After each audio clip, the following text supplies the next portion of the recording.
Torres es argentino, nacido el 9 de julio,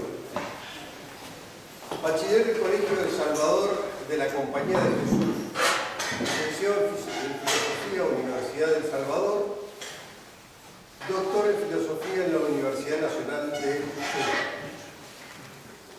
Su carrera académica es extensa, sus estadías académicas han sido en diversos países, su especialidad es Filosofía de la Ciencia, ha sido investigador formado y profesor invitado en la Universidad de Miami, Departamento de Química, Universidad de Saarland y Jena, en la Universidad de Alemania, Universidad de Valencia en España, Universidad de Montevideo, Universidad de Lille en Francia, Universidad de Lisboa en Portugal, en la Fundación para la Ciencia y la Tecnología en Portugal, Universidad de Niño en Portugal también, Niño también funciona. Está bien.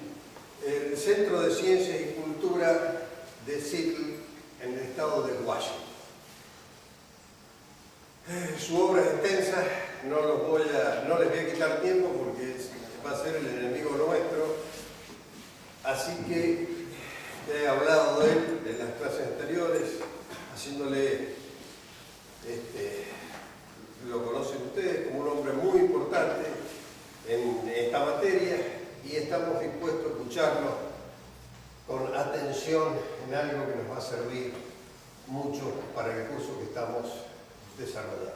Profesor. Muchas gracias, Bernardo. Buenas noches a todos. Quiero comenzar con una cosa anterior. ¿Saben quién es? Porque se relaciona con el tema nuestro. Y me gustaba que presidiera esta conferencia. Se llama Catalina de Alejandría, santa y mártir. Y mártir, ¿saben por qué? Por discutir con el emperador Maximio sobre cuestiones evangélicas, sobre cuestiones filosóficas, le pidieron que se arrepintiera, la seducieron, la torturaron y la mataron. Pero es la santa de los profesores y en especial de los filósofos. Entonces, por eso quería que estuviera presidiendo este acto. Y desde el punto de vista de la tradición religiosa, es uno de los pocos santos al que se le atribuye el poder de hacer milagros directamente. Eso lo dejo para la tradición de la Iglesia y los teólogos. Pero es la persona que, a medida que esta charla progrese, van a ver por qué viene al caso que ella presida esta sesión o este curso, por las persecuciones que hay, aunque no vienen acompañadas de todo. Bueno, vamos a ser muy austeros y muy claros.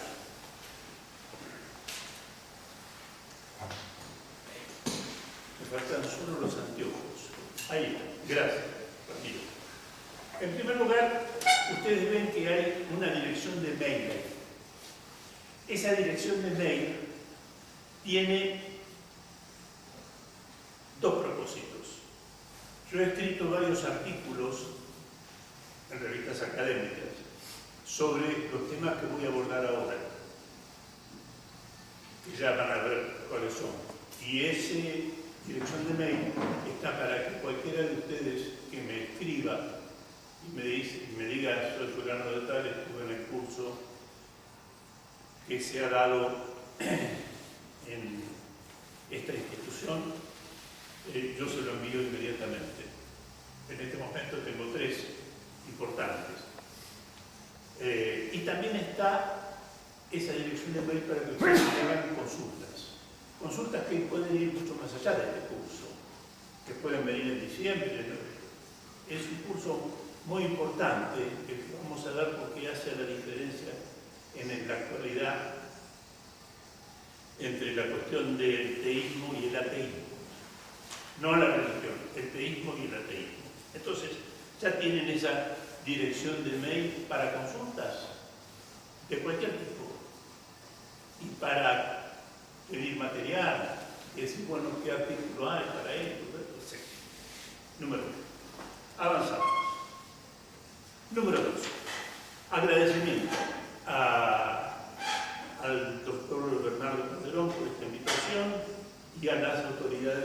casa también por permitirme dar esta charla, que no es una charla, es una conferencia, un curso que tiene dos partes. Después, el reconocimiento. ¿Qué quiere decir esto? Hay gente ilustre que me ha precedido en las exposiciones aquí. Recuerdo, aunque no lo conocí, al profesor Rubén Calderón Boucher y otras personas que me han precedido. No, nunca debe olvidarse que vivimos a la sombra de nuestros ancestros. Por más que a lo mejor a veces no pensemos idénticamente como ellos. Reglas, rules, my rules, como te decía. En primer lugar, tres tipos de preguntas. Hay preguntas que son las reglas que yo pongo. Hay preguntas que se pueden hacer cuando yo estoy hablando porque lo que digo no se entiende. Esas preguntas se hacen durante la exposición.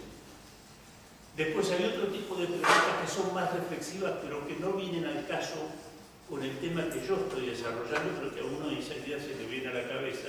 Esto no tendría que ver con, etc. Eso se puede hacer al final. Es más, se puede hacer también por vía de mail, o se puede hacer cuando estemos comiendo unas empanadas. ¿Está correcto? Bien. Bien. Y un tercer tipo de preguntas que sean preguntas. ¿Por qué digo esto? Porque en la Argentina muchas veces la gente no pregunta sino que critica. Y está bien criticar, pero siempre se puede hacer de modo amable, a modo de pregunta. Siempre me acuerdo que conocí en Estados Unidos, en el departamento de química, a un, no me acuerdo si fue ahí, me estoy equivocando, fue en Alemania, en Saarbrücken, a un investigador norteamericano que había obtenido una beca. Ese sí que se había sacado un gran premio para estudiar cómo interactúa la gente en las exposiciones académicas. Y me acuerdo que decía que él había identificado bien tres, ¿no? Los ingleses, que cuando preguntan, pero no están de acuerdo, lo hacen con ironía. Los norteamericanos más educados, could you repeat your question? Los alemanes prepotentes, ni so. Y yo le dije, no conoces a los argentinos. Te dicen, mira, es todo lo que vos decís, pero con un signo no adelante. Así que, por eso digo, las preguntas se pueden ser muy críticas, muy fuertes, pero siempre amables. Y la tercera regla, un gentleman agreement, un acuerdo de caballeros, no argumentos ad hominem, no los acepto. ¿Qué es un argumento ad hominem? Decir, bueno, pero usted quién es para hablar para criticar a Santo Tomás, o usted quién es para hablar de biología si usted no es biólogo. Esos argumentos ad hominem quedan desterrados. Bien. ¿Por qué una introducción a la llamada teoría del diseño inteligente? Por esta sencilla razón, porque es muy difícil. Hoy le decía a Bernardo que sería más fácil dar un curso de mecánica de partículas o de termodinámica que esto. ¿Por qué? Porque involucra una serie de disciplinas que estoy seguro que muchos de ustedes ignoran. Saben algunas, pero ignoran otras. ¿Qué quiero decir con esto? Muy claro. Si mi charla fuera sobre el SIDA, sería más simple, sería una sola sesión. Porque ustedes ya saben lo que es un organismo humano, tienen una idea de lo que es un virus, cómo los virus vampirizan cierto tipo de células. Después explicaría que, bueno, vampirizan y destruyen el sistema inmune. A partir de eso quedamos en una situación de indefensión con respecto a enfermedades que se consideran relativamente superadas y se entendería rápidamente. Pero nuestro tema incluye cuestiones de biología, incluye cuestiones de filosofía de la ciencia, incluye cuestiones de medicina, sobre todo de biología celular y molecular, de paleontología y al final, en la sesión del miércoles próximo, hasta cuestiones de teología. Entonces, algunos de ustedes sabrán biología, otros sabrán paleontología. otros sabrán un poco de ciencia, otros sabrán menos, pero es realmente complejo, por eso lo llamo una introducción. Y cuando Bernardo me ofreció dar esta charla, dije, bueno, tienen que ser en dos etapas. Esta es el marco en el cual nos vamos a mover y la próxima, como van a ver ustedes, vamos directamente al tema. Bien. Vamos entonces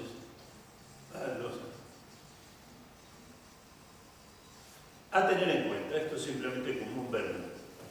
¿Qué es lo que afirma la TDI? La TDI, vamos a llamar TDI, Teoría del Diseño Inteligente, lo que afirma es que en los seres vivos se ve el diseño y la obra de una inteligencia. Eso es lo que dice. No dice más que eso.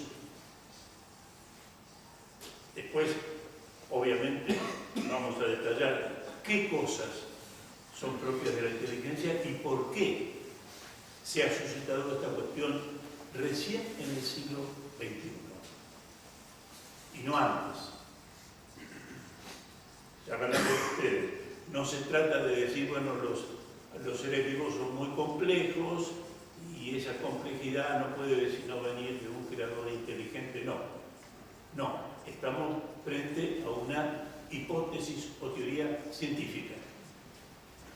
Las implicaciones religiosas las tratamos el último día. Bien, ¿qué es lo que niega la TDI? Lo que niega la TDI es que la naturaleza ciega, o sea, la naturaleza del sur no puede proponerse cosas y llevarlas a cabo, no pudo haber creado el mundo de la vida. No estamos hablando del universo y las leyes del universo, estamos hablando del mundo de la vida, de los vivientes. No estamos hablando de la armonía de los astros, de los movimientos planetarios, la posibilidad de que la Tierra tenga una serie de condiciones que hacen habitable el mundo. No, estamos diciendo simplemente esto. Los vivientes tienen ciertas características descubiertas recién a partir del año 1967 más específicamente, y eso hace absolutamente necesario postular la existencia de una inteligencia que nos ha creado y diseñado. Ahora, esa inteligencia es Dios, es el Dios de la vida. Eso es otro tema que podemos discutir y desarrollar después, pero no entramos en eso. Obviamente hay una gran polémica en esto, porque en la medida en que se dice, porque la teoría del diseño inteligente dice que los vivientes han sido diseñados y creados por una inteligencia trascendente. Trascendente quiere decir que no pertenece a este mundo, obviamente ha suscitado un gran revuelo. ¿Por qué? Porque está establecido en la comunidad académica, sobre todo la de los biólogos. La comunidad académica no es unificada. Hay físicos, hay químicos, pero en el de los biólogos es como estar diciéndole a los biólogos, ustedes están trabajando sobre la base de que la vida se formó naturalmente, que los vivientes se formaron por un proceso evolutivo, hay que aparecer la figura de Darwin y otros. Y claro, ¿y qué está diciendo el diseño inteligente? Bueno, eso es falso. ¿Y por qué eso es un gran revuelo? Y esto es bueno explicarlo. Porque en la comunidad académica hay todo tipo de intereses, como los hay en la política. Algunos de ustedes seguramente han estudiado o han vivido o trabajado en los Estados Unidos o en algunos países de Europa, no todos, y a diferencia del sistema argentino y en general el sistema latino, ustedes saben que son pocos los profesores que tienen tenure. Tenure es lo que llamamos en Argentina concursado, o sea que tiene, no está contratado por la universidad. Y los proyectos de investigación, de ahí salen los sueldos de los profesores. Pero claro, si se cae una hipótesis o se cae una teoría, arrastra una serie de consecuencias sociales, económicas y también de prestigio. Si le estamos diciendo a alguien la evolución no existió y hay muchos biólogos, por ejemplo, hay CRISIT, como hablábamos con la profesora, que trabajan en biología, que alguien les diga, mire, ustedes están trabajando sobre una fantasía, eso no le hace, no agrada a nadie, además de tener consecuencias académicas, tiene consecuencias sociales. Escuchame, estás trabajando en una fantasía, en una teoría falsa, en una teoría que no tiene sustento. Después vamos a entrar más en concreto. Entonces, ante esta situación, la reacción es violenta, violentísima. Bueno, ustedes me pueden preguntar lo que quieran mientras yo hablo. Violentísima. ¿Por qué? Porque la persona que habla a favor del diseño inteligente, inmediatamente, digamos, sufre consecuencias si está en la carrera académica, sobre todo en los Estados Unidos. Así como, por poner un ejemplo, pero ya totalmente generalizado, Alexis Carrel, que fue un premio Nobel de Fisiología en 1917, cuando habló del milagro que contempló en Lourdes, lo sacaron de Francia. Por suerte lo contrató la Fundación Rockefeller en Nueva York, porque dijo, bueno, es conocido la historia de Alexis Carrel, lo que vio en Lourdes. Cuando lo relató, gran escándalo en Francia, se volvió en Francia. Bueno, esto es lo mismo, pero generalizado. Generalizado, ¿qué quiere decir? Que te tiran los perros encima. Y a uno en lo personal le tiran los perros, pero respecto de la teoría como tal, ¿qué es lo que se dice para descalificarla? ¿Qué es pseudociencia o qué es religión? Pero que no es ciencia.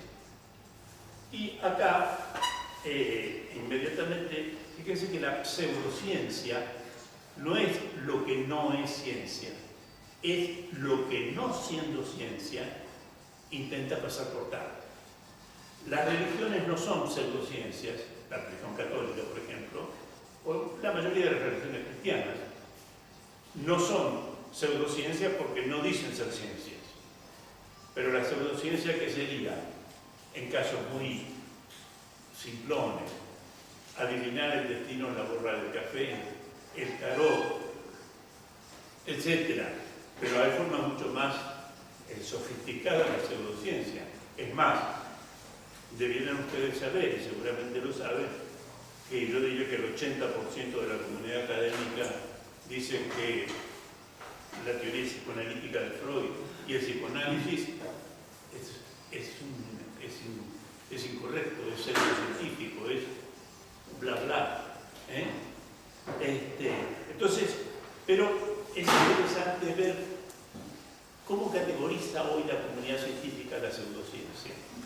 La pseudociencia la categoriza por medio de muchas características, pero hay dos que vamos a ver después, que es la siguiente, que la pseudociencia no es falsable, o sea, no. Si yo digo el plomo se derrite a 280 grados, es falsable, no falso. Falsable, ¿qué quiere decir? Que puedo llevarlo a 280 grados, pero si se derrite o no. Me estoy exponiendo. Pero si yo digo, bueno,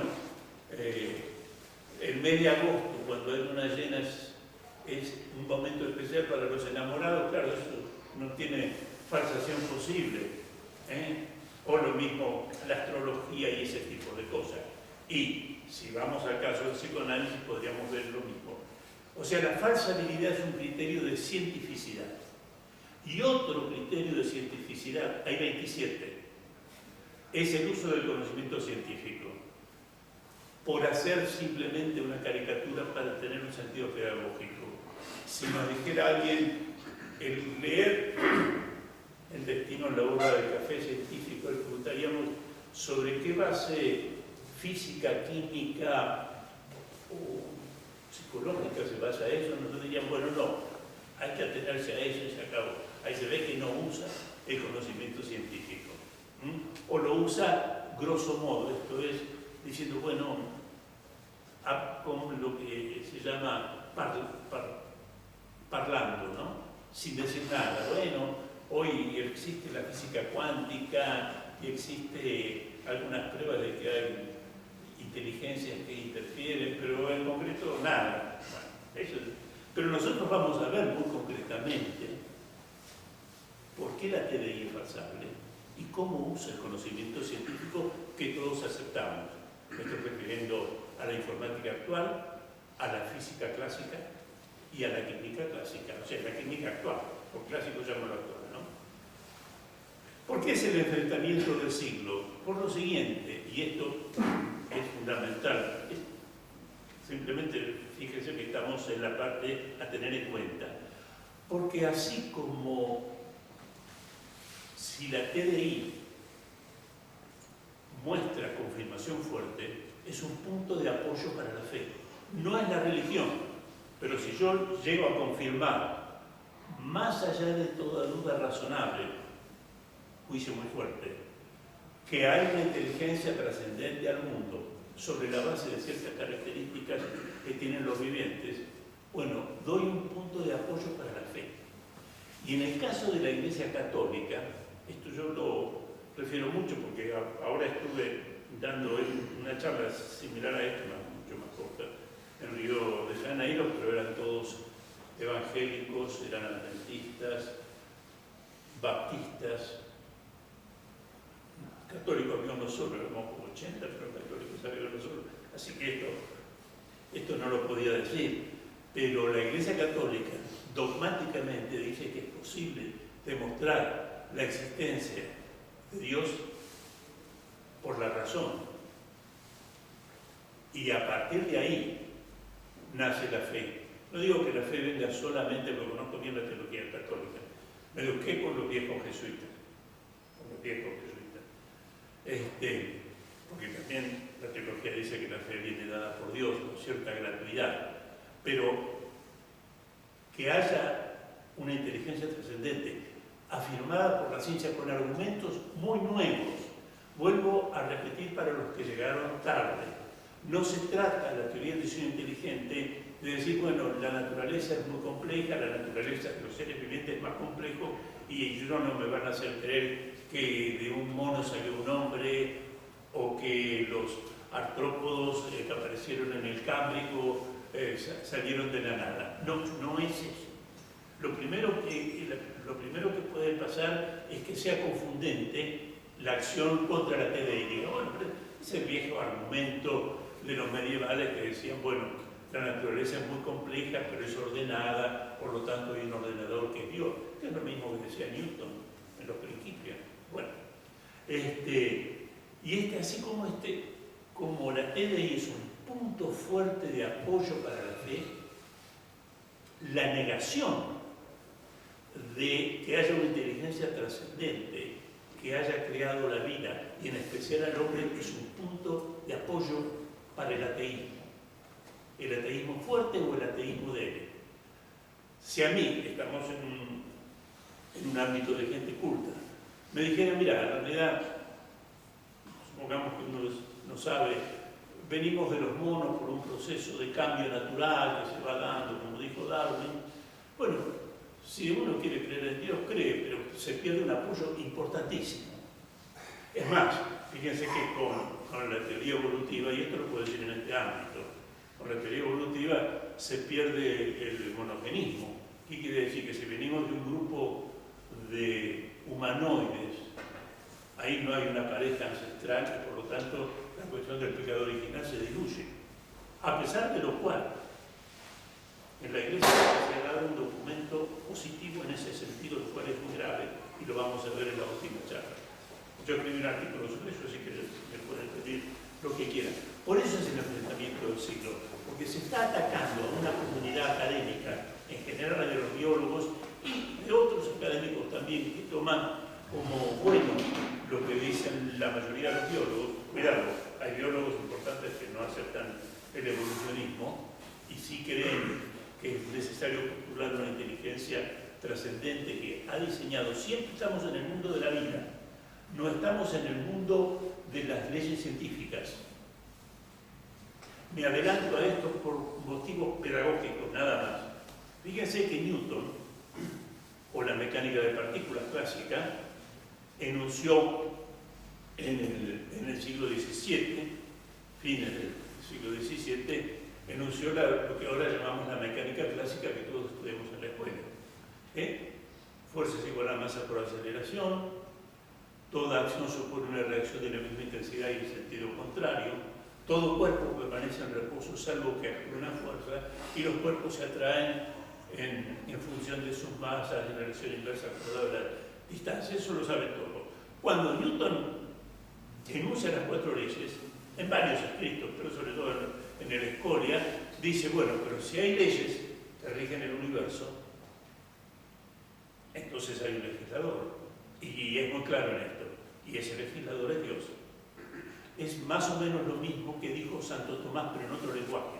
En la famosa Quinta Vía, cuando Santo Tomás habla del orden del mundo, dice, bueno, pero si hay un orden, hay un ordenador, así como hay un arquero que lanza una saeta, y ese ordenador es Dios. Bueno, eso no lo voy a tocar ni lo voy a discutir, pero eso no tiene nada que ver con el diseño inteligente.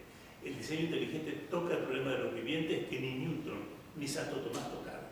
Ya vamos a ver por qué esto es así.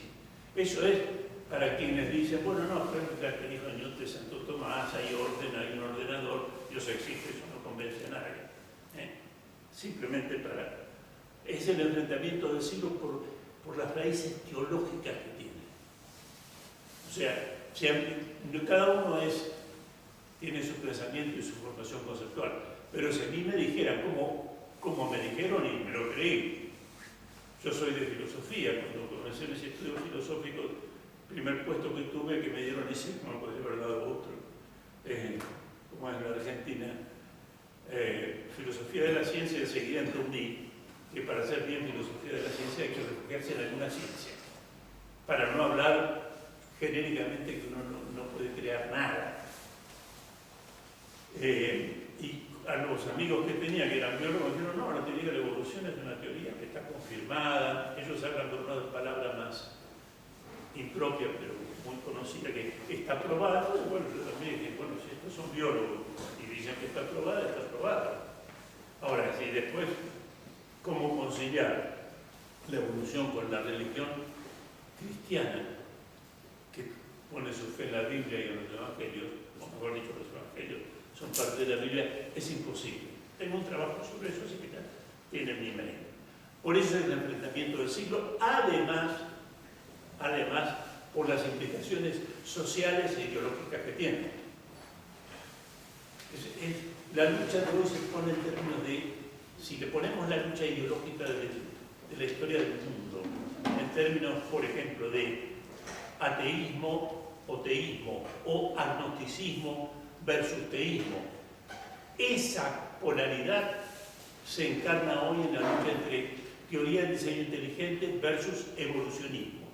Fíjense que digo evolucionismo porque hay varios tipos de evolucionismo. En general la gente cree que evolucionismo es Darwin, es como cualquiera en física pensar que física es Newton. No, podría ser la mecánica cuántica, o mecánica ondulatoria, etc. Bien, esas son cosas posteriores. Avanzamos. Por favor, cualquier oscuridad, ustedes me la palabras preliminares, a tener en cuenta filosofía y civilización. Acá se ve bien por qué esta exposición necesita de dos partes. Fíjense, ¿qué es la ciencia? Pareciera que es muy simple, que todos lo sabemos, pero no lo sabemos todos. Algunos de ustedes evidentemente lo. La ciencia es lo que nos procura conocimiento fundado. A partir de ahí es muy simple. Los escolásticos, grandes filósofos, decían, scientia est cognitio rerum per causa. La ciencia es conocimiento por las causas. Esa generalidad la entiende cualquiera. Pero, ¿qué quiere decir más en concreto? Para procurarnos conocimiento, la ciencia describe, explora, clasifica y hace muchas cosas. Pero finalmente hay tres cosas que quiere hacer la ciencia. Producir constructos, que son tres: teorías, leyes e hipótesis. Yo exploro, voy, miro, bla, bla, experimento, todo lo que ustedes quieran, pero al final, ¿qué es lo que quiero hacer? Una hipótesis para explicar por qué existe algo o por qué es como es. O una ley. ¿Por qué toda acción supone una reacción de la misma intensidad y en sentido contrario? ¿O por qué la mecánica cuántica es una teoría confirmada? Bueno, esos tres constructos son los que coronan la tarea de los científicos.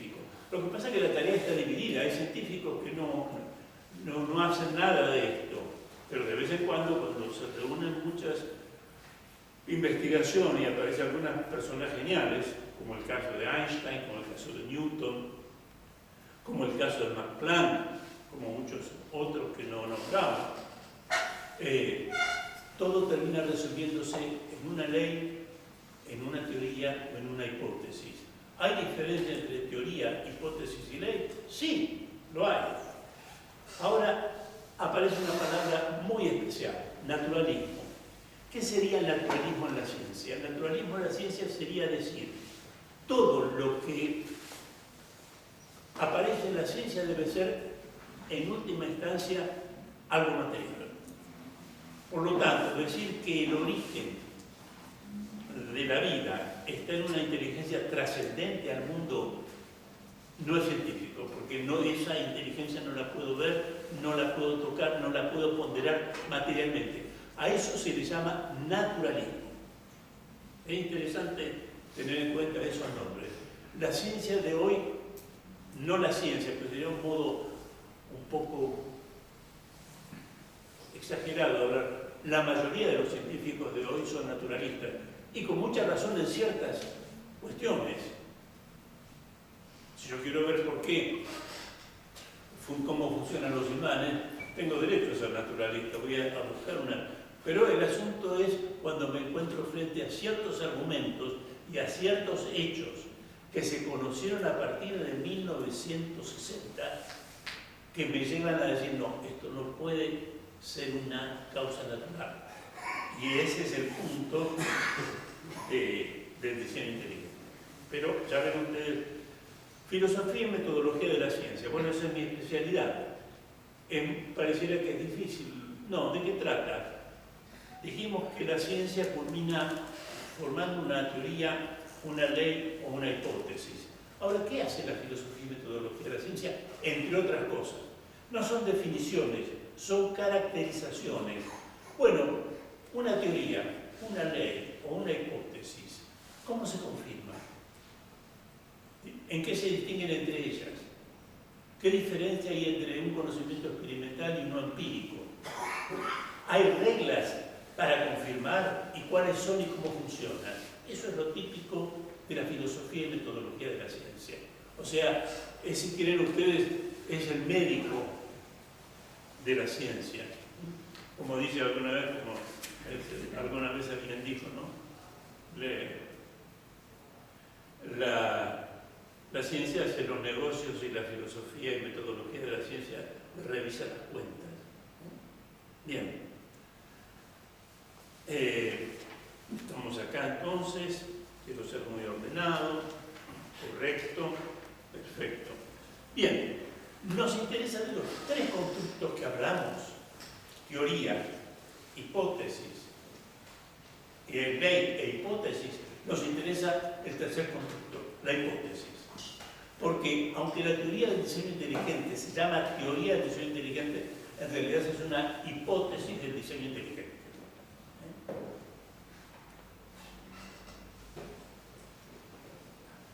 Bien, vamos a las hipótesis. ¿Por qué? Porque al ser una hipótesis, la teoría del diseño inteligente, lo primero que tenemos que saber qué es una hipótesis. Una hipótesis es una conjetura. Pero una hipótesis científica es una conjetura confirmada.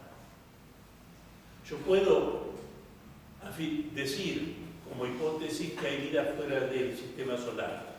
Es una hipótesis, una conjetura, pero científica no, porque no tiene confirmación. Yo puedo decir que hay petróleo debajo de la ciudad de Mendoza. Es una conjetura, pero es una conjetura falsa, porque puedo valerme de los instrumentos instrumentos de hoy y ver que es falsa. Y para que una hipótesis tenga la posibilidad correcta de entrar al ámbito de la ciencia, tiene que tener confirmación. Si no tiene confirmación es porque o bien es falsa o bien es una mera hipótesis. Cuidado, las meras hipótesis que no tienen confirmación la pueden encontrar después. No hay una racionalidad instantánea. La hipótesis, siempre, los ejemplos, me valgo de ellos. La hipótesis de que Troya no era una ficción existió siempre hasta que Schliemann descubrió Troya. Por poner un simple ejemplo, muchas hipótesis que, bueno, recibieron confirmación mucho después. Por ejemplo, el movimiento de la Tierra en una elipse, tal como lo había establecido Kepler, recibió confirmación mucho tiempo después, pues no se podía apreciar el movimiento de la Tierra con relación a las estrellas fijas. O sea, una hipótesis puede quedar in status, dependiendo del avance del conocimiento, para irse para abajo, si está confirmada, o irse para arriba, es muy relativo eso. Bien, ahora, una vez que sabemos lo que es una hipótesis, y sabemos que una hipótesis es científica, sí y solo sí tiene confirmación, es importante distinguir entre dos tipos de hipótesis, las existenciales y las causales. ¿Qué es una hipótesis existencial? Muy simple, conjeturar que algo existe. Eso es, y puede tener o no confirmación. Supongamos que alguien dice: yo tengo la hipótesis que en el asesinato de Kennedy hubo un segundo o tercer tirador. Ok, es una hipótesis de existencia porque después estoy suponiendo que existió algo y lo tengo que, obviamente, debería confirmar. Pero también hay hipótesis de otro tipo que son estructurales. ¿Qué es una hipótesis estructural? Una hipótesis que nos dice que algo tiene cierta estructura, lo cual hay que confirmarlo también. Noten ustedes, todos han hecho biología en el colegio.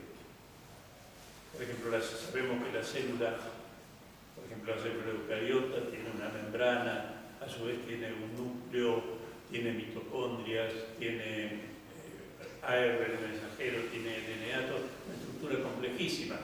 Bueno, cuando eso se postuló, era una hipótesis. Cuando después, primero con microscopios electrónicos y después con otro tipo de tecnología, se pudo confirmar esa hipótesis. Antes no se podía.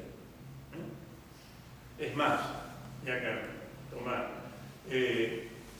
Darwin pensaba que la célula era un conjunto de sustancias tipo jalea, o sea, no, y pensaba por lo tanto que la vida nacía, las células nacían espontáneamente. ¿Por qué? Y las razones las da él, muchos más, de su época. Porque si yo pongo algo, por ejemplo, trigo, en un barril y fermenta, después veo que salen pequeños animalitos, bacterias, bueno, la vida se produce espontáneamente. Pasteur, que sí era un científico, con los famosos experimentos con los tubos del cuello del cisne, mostró que la vida no se produce abióticamente. Pero bueno, estas son cuestiones históricas. Entonces, tengamos en claro esto: las hipótesis son conjeturas. Para pertenecer a la ciencia tienen que tener confirmación, y hay dos tipos de hipótesis. Hay muchas más, pero a los efectos de nuestro objetivo hay dos: existencia y estructuras. Yo puedo hipotetizar cierta estructura o hipotetizar una existencia. Lo que tengo que hacer es confirmarlo. Si no, me quedo fuera del ámbito de la ciencia. Esto es entonces muy claro. Bien, proseguimos. Una cosa fundamental, estamos en el terreno de la filosofía y metodología de la ciencia, es que confirmación no es igual a verdad. Eso, uno diría, bueno, una vez que confirmé una hipótesis, quiere decir que la hipótesis es verdadera. No. Hay motivos lógicos que en este momento no puedo explicar por una cuestión pedagógica. Confirmación no es igual a verdad. Ahí entramos en una cosa que la historia de la ciencia nos muestra continuamente. Hipótesis que fueron dadas por verdaderas terminaron siendo falsas. Hipótesis que eran consideradas falsas terminaron siendo verdaderas. ¿Por qué? Yo puedo tener una hipótesis confirmada y después una revisión de los hechos o la aparición de nuevos hechos me muestra que la hipótesis es falsa. Ejemplos. Los neandertales, a principios del siglo XX eran considerados humanoides, pero no se conocía bien. Hoy se sabe que tenían pinturas, tenían ritos funerarios, tenían lenguaje. Fue abandonada la hipótesis de los neandertales, que mucho había influido la pintura en esto, ¿no? Porque se aparecía siempre la idea, eso lo recordarán ustedes, de un mono cada vez más, hasta que sale el hombre moderno. Bueno, los neandertales estaban por la mitad, con una semimona agarrada del pelo, ¿no? Le comentaba la otra vez al doctor Bernardo Calderón, en medio de estas discusiones, que tienen grandes implicancias sociológicas, lógicas, psicológicas, de todo tipo. Hay que meterse en estas discusiones. Por ejemplo, hay una escuela en psicología que considera como una situación que hace más tolerable la pena, que el violador viene ancestralmente preparado, porque ¿qué hace un mono? Un humanoide con una mona. La toma y la copula. Entonces nosotros venimos de esos ancestros, entonces ese tipo de actitudes tienen una raíz ancestral, lo cual permite, como un psicólogo como Singer, ¿no? Decir, bueno, la violación hay que comprenderla dentro de ese contexto. Está bien, es un argumento ad hominem contra el evolucionismo, pero no lo pongo como argumento contra el evolucionismo, sino para mostrar las implicaciones morales, ideológicas, antropológicas, biológicas, etc., ¿no? Bien, confirmación no es igual a verdad. Eso es fundamental. Hipótesis que fueron dadas por verdaderas, grandes como una casa, después resultaron ser falsas o muy limitadas. Y no me voy a referir al caso que todos ustedes conocen, decir, bueno, los antiguos pensaban que la Tierra estaba quieta y que el Sol y los ángulos giraban alrededor de ella, y se demostró que esa hipótesis era falsa. Ok, es muy conocido, pero piensen ustedes en esto. Por ejemplo, para Newton y la mecánica de partículas, que reinó absoluta hasta fines del siglo XIX, el espacio y el tiempo estaban separados y eran receptáculos absolutos. Y además, conocidas las condiciones iniciales de un móvil, yo podía predecir en el momento T2 dónde iba a estar ese móvil. Pero eso no lo puedo hacer en mecánica cuántica, por eso es el principio de determinación, aunque eso vale del átomo puertas para adentro, o sea, de las subpartículas atómicas. Y además, en la teoría general de la relatividad de Einstein de 1916, ya el espacio y el tiempo no son receptáculos separados, sino que están unidos. Eso es para que vean que la cuestión de las hipótesis que eran consideradas verdaderas y pasan a ser desvirtuadas o falsas es una cuestión actual. De hecho, para que vean la actualidad de estas cosas, hasta los años 50 se consideró que la teoría psicoanalítica de Freud y el método que involucraba como terapia para la gente que tenía problemas de comportamiento era la cientificidad llevada a lo supremo. Es más, en el cine de Alfred Hitchcock quedó grabada esa idea de la psicología psicoanalítica como la verdadera motor de las conductas anómalas. Cuéntame tu vida, Marnie, las famosas películas, Marnie la ladrona y otras, ¿no?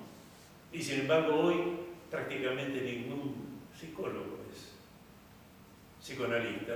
Rescatan algunas cositas de Freud y siguen hablando de psicoanálisis, pero ya no hay. Estos son todas terapias cognitivas. Pero se mantienen los nombres. Se mantienen los nombres por una cuestión de estatus. Pero ya nadie hace psicología psicoanalítica en sentido estricto. Pero eso simplemente para que veas cómo con el tiempo teorías, leyes e hipótesis que se dan por verdaderas terminaron cayendo. Y otras que estaban absolutamente dejadas de lado, como cuando algunos griegos y medievales dijeron no, es la tierra, es como el sol está quieto, y dijeron no, este está maluco, ¿no? Como dicen los portugueses, está loco, no se da cuenta. Es más, hay una frase en Santo Tomás que siempre me llamó la atención y ahora no me acuerdo dónde está, dice: hay cosas que son patentes por sí, pues la tierra está quieta. Bueno, bien. Entonces, perfecto. Ahora, y acá viene nos vamos metiendo bien en el tema, ¿se ve, no? Ok, la TDI es una hipótesis de la ciencia natural. ¿Por qué digo ciencia natural? Porque ciencia no es sinónimo de ciencia natural. Tenemos las ciencias formales, matemáticas, lógica, teoría de conjuntos y todas las subdisciplinas que están ahí. Tenemos ciencias sociales, economía, sociología, después hay cosas que se discuten, ¿no? Y después tenemos ciencia natural. La TDI dice ser una hipótesis confirmada que pertenece a la ciencia natural, no a la ciencia social, no a la ciencia formal, no a la matemática, lo cual no quiere decir que no use la matemática. Es muy común confundir el uso de la matemática con las matemáticas. Obviamente, la mecánica clásica de partículas o la termodinámica que todos estudiamos en el colegio se vale de fórmulas matemáticas, usa el lenguaje de la matemática, pero no es matemática. Las ciencias formales son puramente formales. Señalamos lo que llamamos matemática pura, lógica pura, teoría de conjuntos, los tres grandes sistemas formales. Bien. Ahora, un punto fundamental: ¿cómo se contrasta una hipótesis? Y es fundamental. ¿Por qué es fundamental? Porque estamos diciendo que la TDI es una hipótesis. Entonces, bueno, antes de hablar de la TDI, ¿cómo se confirma una hipótesis? A veces hay criterios de confirmación muy simplones. Supongamos yo tengo la hipótesis que hay gente escuchando detrás de aquellas paredes. Bueno, esa es muy simple de confirmar. Vamos, miramos, pero las cosas no suceden así, de ninguna manera. Pongo un ejemplo que trabajé mucho durante estos meses, porque estoy haciendo un libro. Pero es un ejemplo esclarecedor.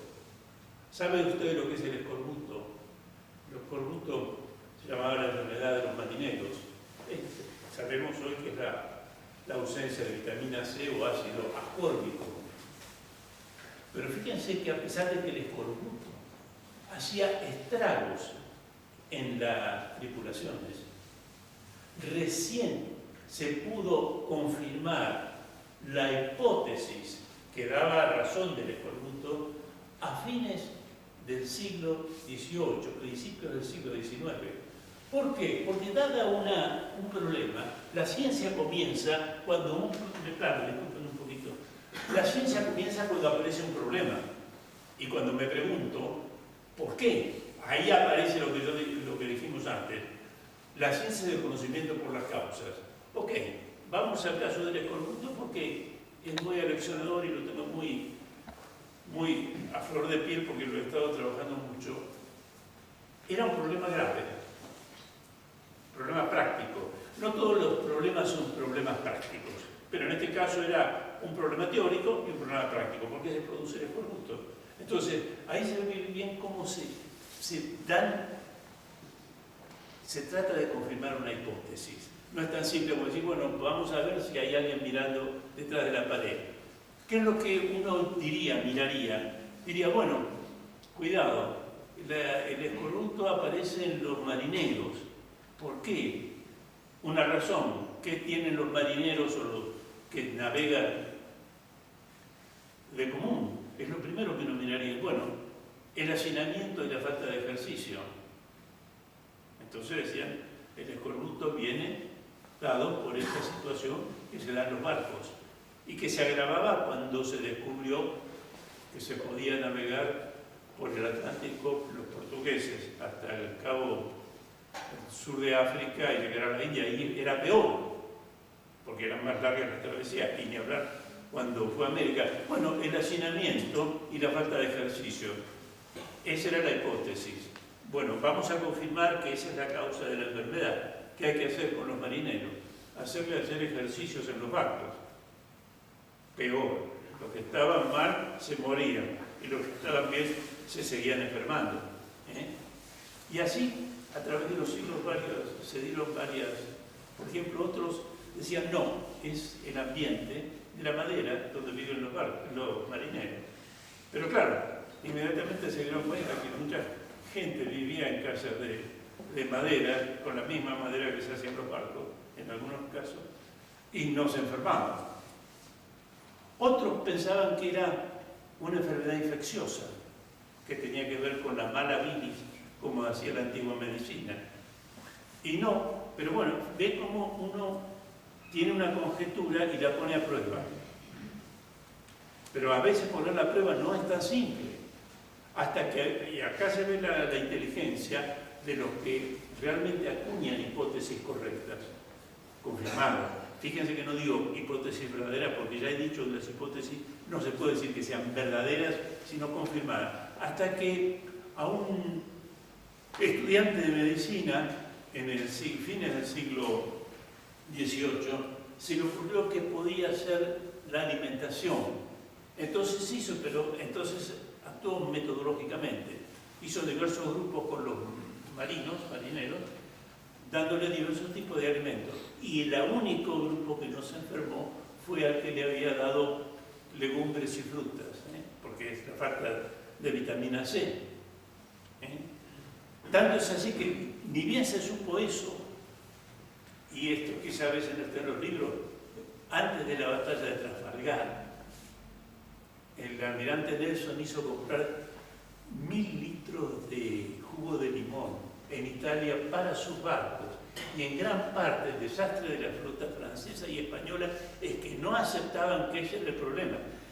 Tanto es así que en aquella época los barcos, eso lo pueden ver en cualquier entrada de internet, sumaban hasta el doble de sus tripulaciones sabiendo que la mitad iba a morir.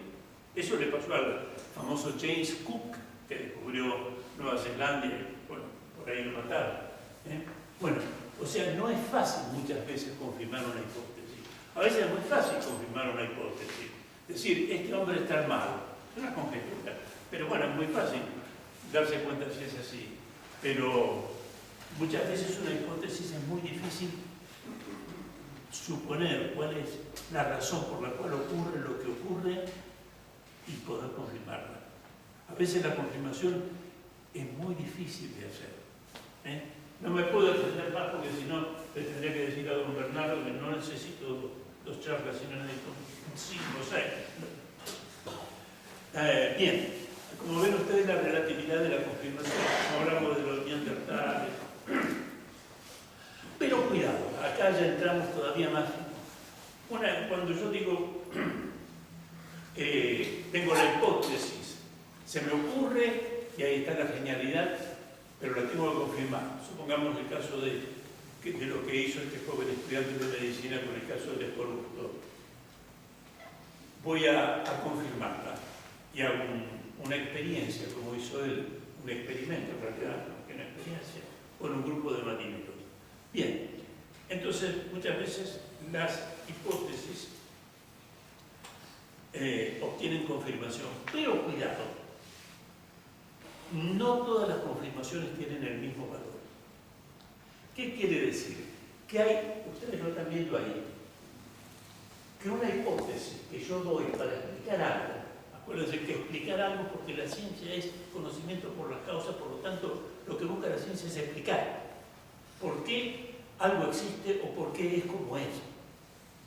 Existencia y estructura. Entonces, fíjense, no solo cuestión de confirmar, sino que las confirmaciones pueden tener estas tres características, no siempre las tienen, pero pueden poseer una de estas tres, y ese le da mucho más valor. No todas las confirmaciones valen lo mismo. Ejemplo, fertilidad. Cuando, fíjense, esto es fundamental, yo hago una hipótesis para explicar este hecho, pero en pasando, como dicen los franceses, o sea, de pasada, explica esto para lo cual yo no la acuñé, cobra el doble de valor. Ejemplo, famoso, que ustedes conocen, cuando Newton comienza su primera redacción de la mecánica, en los 30 años trabajó en eso. Bueno, Newton y la gente de la Royal Society. Interesante esto para todos que son profesionales, porque siempre ha estado en la ciencia el problema de la creatividad. Y siempre hay alguien que dice, yo soy el que mando. O sea, mucha gente quedó en la sombra. Newton no admitía compartir méritos, ¿no? Ahora sí se usan los papers, poner Smith y tal, y vienen 40 después. Colocame ahí que necesito antecedentes para el proyecto. Bueno, fíjense el caso de Newton.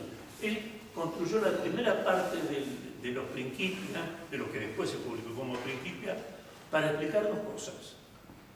El movimiento de los planetas, que son elipses, y que a su vez tienen interferencias, porque no solo influye el Sol, sino también influyen los otros planetas, y la caída de los cuerpos sobre la superficie terrestre, para lo cual acuñó el concepto de gravedad, concepto que nadie le aceptaba en su época. Pero fíjense que la fertilidad, con eso logró explicar algo que no se había propuesto, que son las mareas, mediante la atracción de la masa lunar sobre los espejos de agua. Eso se llama fertilidad. Otra cosa importante de una hipótesis que le da mucho valor es que sea consistente con el conocimiento duro. ¿Qué es el conocimiento duro? El conocimiento duro es el conocimiento experimental, con el cual yo puedo hacer experimentos. ¿Por qué digo esto? Porque no todo conocimiento empírico de la ciencia natural es conocimiento duro. Por ejemplo, la teoría o hipótesis de una explosión inicial es una hipótesis empírica, pero no experimental. No puedo yo experimentar y hacer una explosión inicial del cual surjan los elementos químicos, como terminó reconociendo la mayoría de los que adoptan la teoría general de la relatividad. O la famosa ley de Schnee sobre la vida de una estrella. Todos sabemos cómo es la vida de una estrella, que pasa desde su formación hasta una masa totalmente oscura, de gran densidad, enanas rojas, enanas blancas, todo eso. Pero eso no es experimental, no tenemos estrellas para trabajar. Pero sí, por ejemplo, otras cosas sí pueden ser experimentales. Yo puedo hacer experimentos con muchas cosas, pero no con todas. Entonces, una cosa es lo experimental, eso es duro, es fuerte, y otro es lo empírico, que es más general. En la ciencia natural tenemos hipótesis experimentales fuertes, apoyadas en conocimiento experimental, e hipótesis meramente empíricas, que no por ser meramente empíricas son falsas o rechazables, pero que no podemos hacer experimentos con ellas. Eso es muy importante. Y este es el criterio más fuerte, cuando yo puedo predecir algo. Tengo una hipótesis, pero si esa hipótesis queda confirmada, también puedo predecir cosas que no. Fíjense qué es la predicción. Todo el mundo piensa que la predicción consiste, primero hay que diferenciar la predicción de la profecía. La profecía es decir lo que va a pasar y chao, sin dar ningún fundamento científico. La predicción es hacer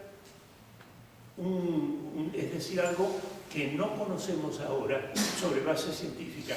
Y eso que no conocemos ahora puede ser o algo futuro o algo que ya existe pero que no conocemos. Fíjense en los dos casos. Cuando Eddington, el físico, quiso poner a prueba una tesis de Einstein para ver cómo el Sol desviaba los rayos de luz, las masas desviaban el rayo de luz, que lo hizo. Ahí tenemos una predicción que se cumplió. Pero fíjense el caso de Mendeleev, que hizo la tabla de los elementos periódicos. No solo clasificó los elementos periódicos, sino dijo, deben existir estos otros. Ahí está una predicción. Obviamente los otros ya existían, pero fue una predicción exitosa. En la predicción lo importante no es el futuro, pasado o presente, sino la ignorancia de un hecho. Por eso está el caso de, según dicen, podríamos ver 1000 ejemplos más, el caso de Schliemann. Schliemann predijo, bueno, Troya existió, y su predicción tuvo éxito, la encontró. Hasta encontró las joyas de Helena, ¿sabías? Es más, para motivar un poquito la charla, Schliemann se enamoró de una mujer, bueno, que era griega, y en la cuarta ciudad que encontró abajo, pues la ciudad que encontró una arriba de otra, encontró lo que se llama el tesoro de Helena de Troya, y vistió a su esposa con las joyas de Helena de Troya. Esa foto está en internet, en la web, ¿no? Bueno, él predijo, Troya no es una fantasía, Troya existió. Mendeleev dijo, existen estos elementos, no los hemos visto, pero yo predigo que existen. Es importante esto, porque la predicción no se refiere al futuro o al pasado, sino a la ignorancia de un estado de cosas o de la existencia de algo en un momento, por más que ese algo todavía no existe o sí existe. Halley predijo la vuelta del cometa exactamente cuando iba a aparecer nuevamente, un siglo y algo más. Y ¡pum!, le pegó en el ojo. Pero esa es una predicción relativa al futuro. Lo de Mendeleev fue una predicción referida a algo que ya estaba. Todos estos elementos los vamos a usar para entender el diseño inteligente, si no, no se entiende. Por eso fui tan enfático en decir, este es un curso que tiene dos partes, porque si no se entiende, o no es que no se entiende, es una palabra grosera. Si no se conoce que la ciencia está hecha para explicar, que las explicaciones después se enuncian a modo de teorías, leyes e hipótesis, que las hipótesis se confirman, que su confirmación tiene un valor veritativo relativo. Todo eso dirigido después al diseño inteligente porque decimos que es una hipótesis. Entonces después vamos a tener que decir, bueno, ok, Manolito, yo me llamo Juan Manuel. Bueno, ya está claro que las hipótesis se confirman mediante hechos y que estos hechos, si poseen estas tres características, no casi se te sale de la boca decir, mira, está tan confirmada que es una verdad, casi, pero no lo podemos decir. Bueno, eso es la segunda parte del curso. Cuando ustedes me digan, bueno, ya entendimos lo que es una hipótesis, lo que es una confirmación, lo que es una confirmación fuerte porque la hipótesis muestra que tiene consistencia, o sea, que no contradice hechos duros, que puede explicar otras cosas para lo que no fue diseñada, y además que ha predicho cosas que no se conocían en el siglo XIX, en el siglo XX, predicciones hechas ahora. Bueno, ustedes me van a decir, bueno, ¿dónde está eso? Es para que no se pierdan la segunda charla del curso. Ya termino con las empanadas. Bueno, las empanadas terminan con nosotros. Bien.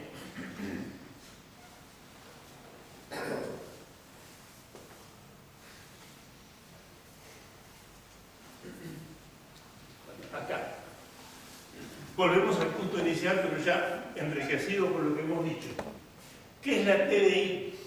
La TDI es una hipótesis explicativa de la ciencia, natural. No es religión, no es metafísica, no es filosofía, no es nada de eso.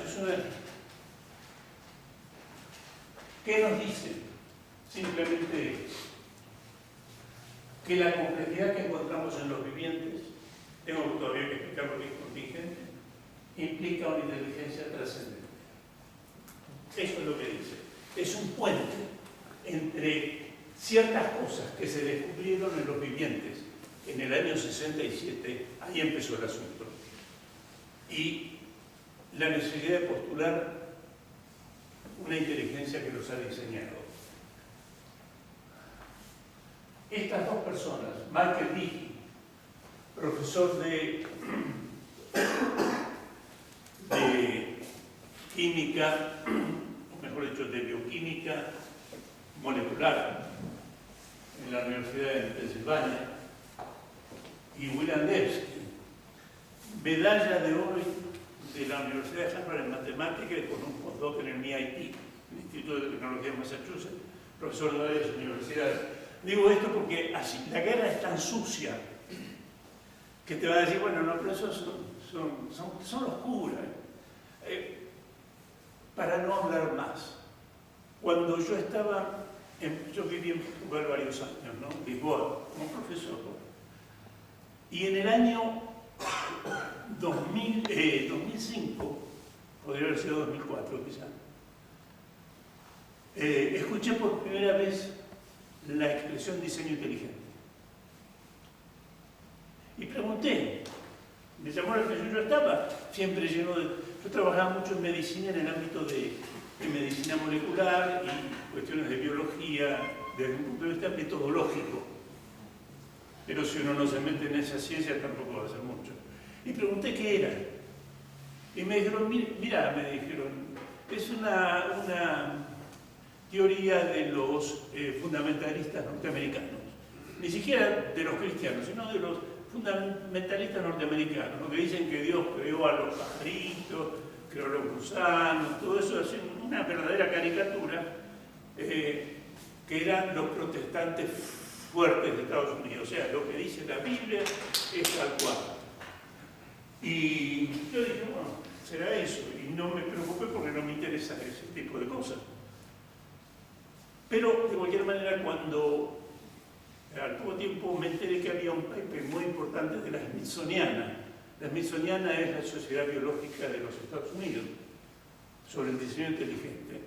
Lo pedí, me lo mandaron, ahora está libre en internet, todo eso es lo que ustedes me pueden consultar y después vamos a... De religión nada, biología molecular, celular, teoría de la información, todo eso lleno el paper. Religión, ni una palabra. Y ahí te das cuenta que estás en un gran engaño. Cuando te dicen, te leí qué, no, esos son los... Por ejemplo, como me dicen acá, en esta... No, esa es la gente de Opus Dei. Se lo juro, es más. Y voy a decir algo, y lo digo frente a esta cámara. Una vez le propuse a una universidad católica muy conservadora de Buenos Aires, no voy a decir el nombre, dar este curso que estoy dando acá sobre el diseño inteligente. Y me contestaron, tengo el mail escrito, yo no lo voy a... Me dijeron, mire, profesor, nos interesa mucho la teoría del diseño inteligente porque está en discusión en Estados Unidos, pero tenemos un contrato con una fundación norteamericana que nos prohíbe hablar del diseño inteligente en la universidad. No es que les prohibía cursos apologéticos o a favor, no se puede hablar.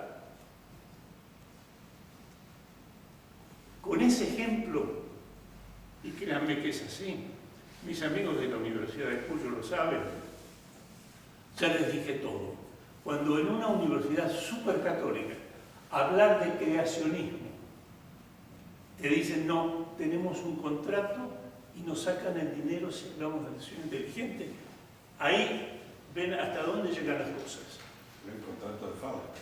¿Cómo? Bueno,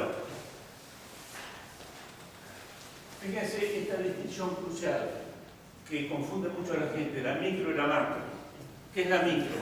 Si yo tengo un conjunto, por ejemplo, una población aislada, ¿Cómo puede ser en una isla?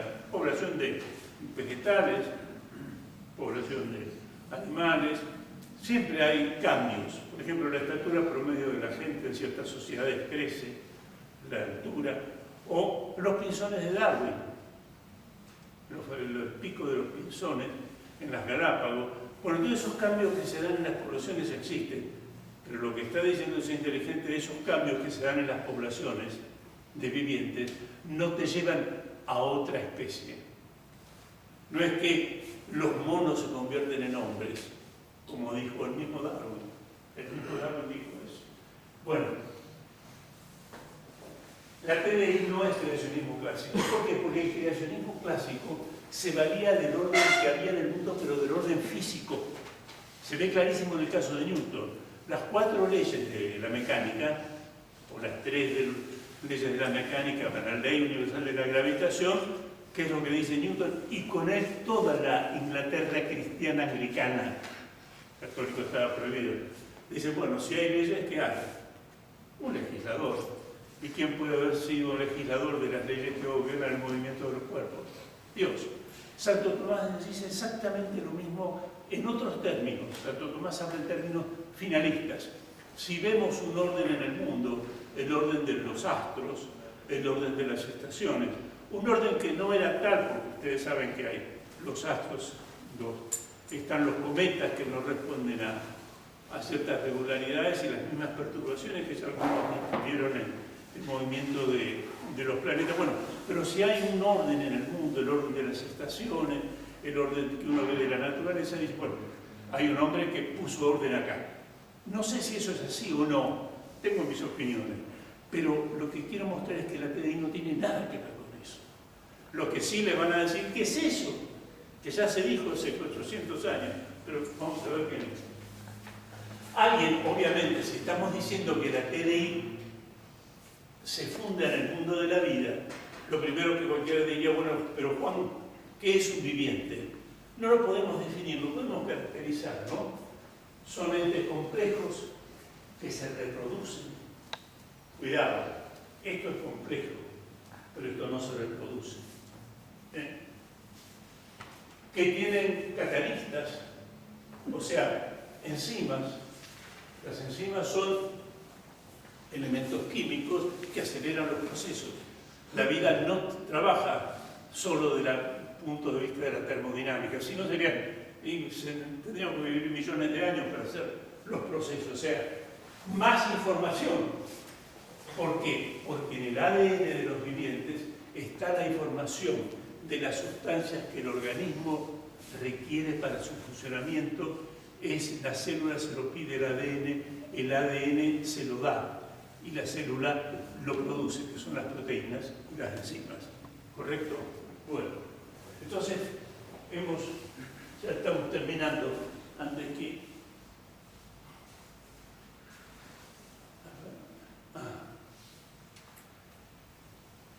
La parte filosófica, por eso le dije que había varios distinciones y principios ontológicos. Estos son todos los elementos que vamos a usar. Fíjense que yo existo, este micrófono existe, como este instituto, o a ver que están volando. Pero las cosas no se limitan a existir. Además, las cosas tienen modalidades de existir. ¿Qué son las modalidades? Son este tipo de cosas.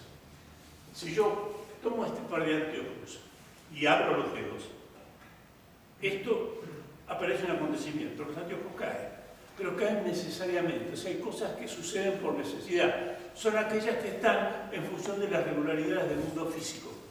Esas suceden por necesidad. Hay cosas que no suceden por necesidad, sino que suceden por azar. Y hay cosas que suceden por medio de la inteligencia.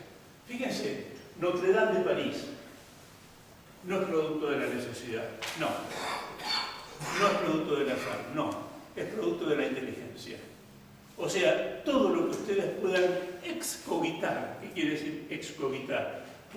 Se les pueda ocurrir, siempre va a ser o algo que es producto de las regularidades que hay en el mundo físico y que nosotros enunciamos a modo de leyes.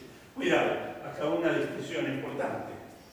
Las leyes existen acá, las enuncian las personas, las comunidades, las regularidades, que son la base de esa enunciación, existen en el mundo. Las leyes existen acá. Una ley podría ser falsa, pero la realidad no es falsa. Entonces, tenemos que las cosas que suceden o lo hacen en función de las regularidades a las que está sujeta la materia en sus diversas formas, o es producto del azar o es producto de la inteligencia. No hay otra fuente para cualquier suceso o estado de cosas que ustedes puedan pensar. Por eso pongo lo de Notre Dame. Bueno, es un producto de la inteligencia. Que yo ahora pase y me caiga un ladrillo en la cabeza por el sonda, es el producto de intersección de dos líneas causales. Ahí aparece la necesidad. El ladrillo cae, pero que en ese momento pase yo, esa intersección de líneas causales forma el azar. Y finalmente están las regularidades. Y lo gracioso, esto lo dije en la conferencia cuando hicimos un homenaje al doctor Robert Calderón Boucher, que no le gustaba mucho este modo tan metodológico y tecnológico de agarrar las cosas. Aristóteles, en el libro, acá está la cita, dice: todo lo que sucede es producto de la técnica, o sea, del arte, de la inteligencia, o es producto del azar, o es producto de la necesidad. Ellas se dan cuenta, son de las cosas.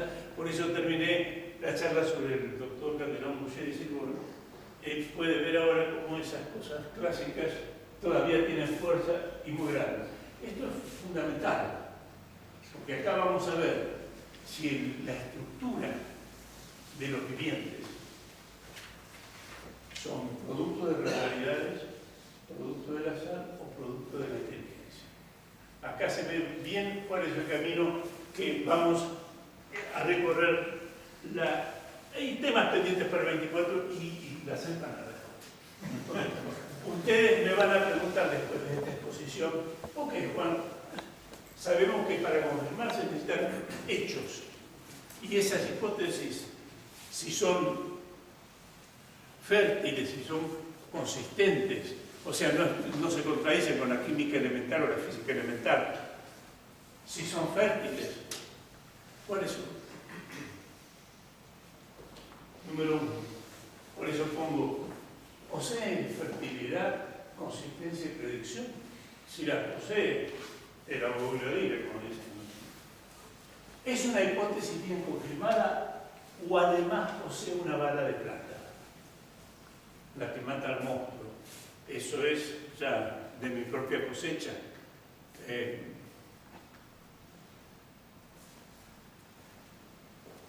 Después voy a hablar un poco de la TDI, del cristianismo en general, de la posición de la Iglesia Católica, y después voy a hablar del mito del evolucionismo teísta. ¿Qué es el evolucionismo teísta?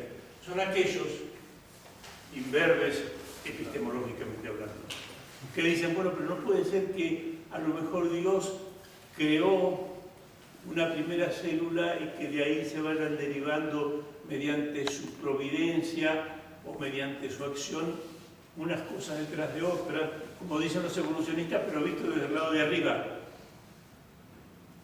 Que el desarrollo, el desenvolvimiento de la complejidad viviente sea algo que de acá nos parece natural, pero tenemos que entender que a lo mejor es el plan de Dios que se va desarrollando en el tiempo sin necesidad de que Él intervenga. Eso es el evolucionismo teísta, que surgió ni bien se esparció la obra de Darwin. Bueno, nada más por ahora. Gracias. Y bueno,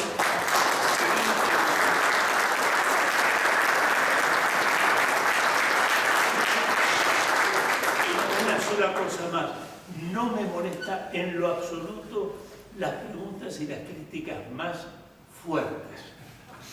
No me molesta, al contrario, me gusta.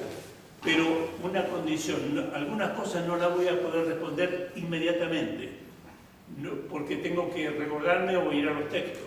Pero las preguntas, si me permite, padre, la expresión española, jodidas, como ¿por qué es redundante el código genético?